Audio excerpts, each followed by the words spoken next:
What's up everyone? I am Jamie with Three Little Goats Homestead, and today we are in the soap studio, which means we are making something. And today we're not making soap, we're actually going to be making a sun protectant. It's a tallow base. It is very similar to sunscreen or sunblock, but I'm not going to call it that because I can't tell you the exact SPF in it. So if you do decide to make this and sell it, just be very wary of that and make sure you have the proper warnings on your labels. Now, I will have a full blog post about more information about this particular sun protectant. So if you want to check that out, be sure to check out the link down below.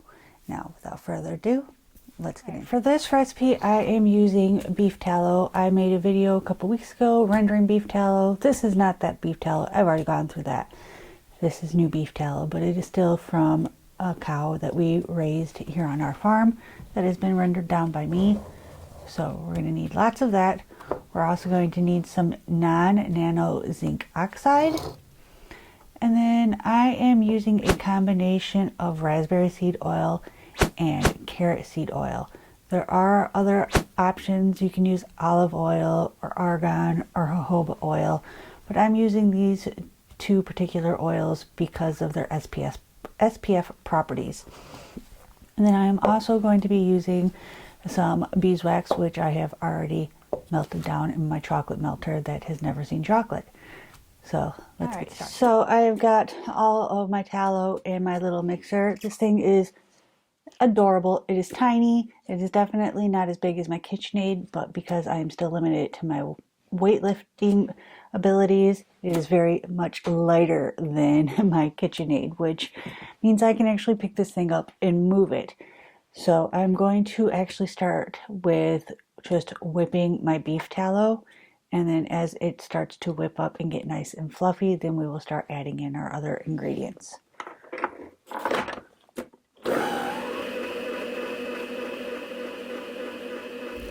Now you can tell it's getting there. This is kind of the consistency that we are wanting.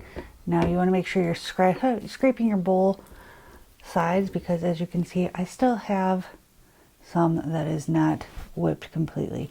So it kind of gets a lot lighter as it whips. You can kind of see the color difference. So you want to keep mixing this until everything is nice and light in color.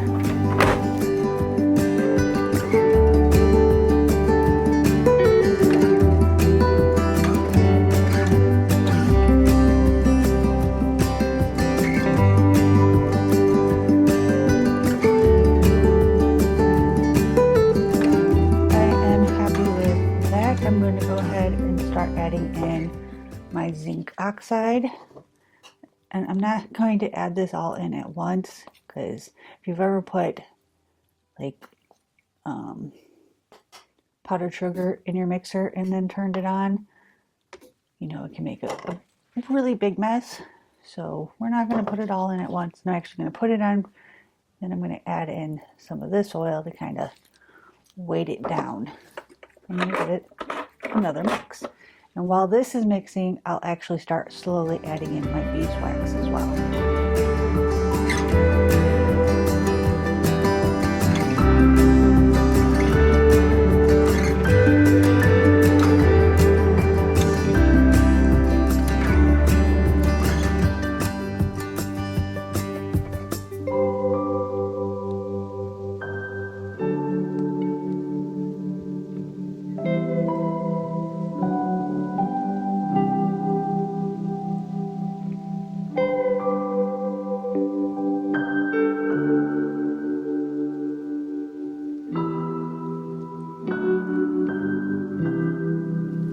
And then it's at this time, after I've added in all of my powder and my oil, I'm going to add in my essential oil that I'm adding to it as well. And there are some essential oils that are great for this. You want to stay away from certain oils like bergamot, lemon. A lot of the citrus you do not want to use in your sunblock, and I'll have a blog post explaining what ones are good, which ones are bad, and why you shouldn't use them. So that'll be linked. All right, so it has been whipping for quite a bit of good time, and I let it just continue to go until it's nice smooth. I don't see any lumps or bumps.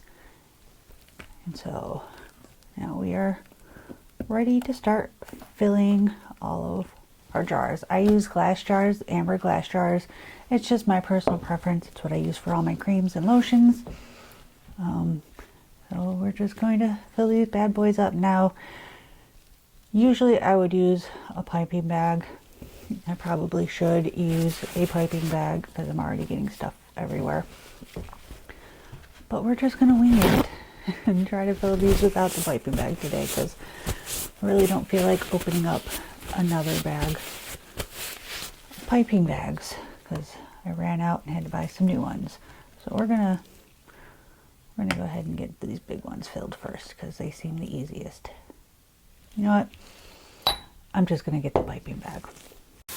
All right, now we've got the jars and I have a piping bag. So that is zeroed out since I already had a little bit in this guy. We're just going to get this guy filled.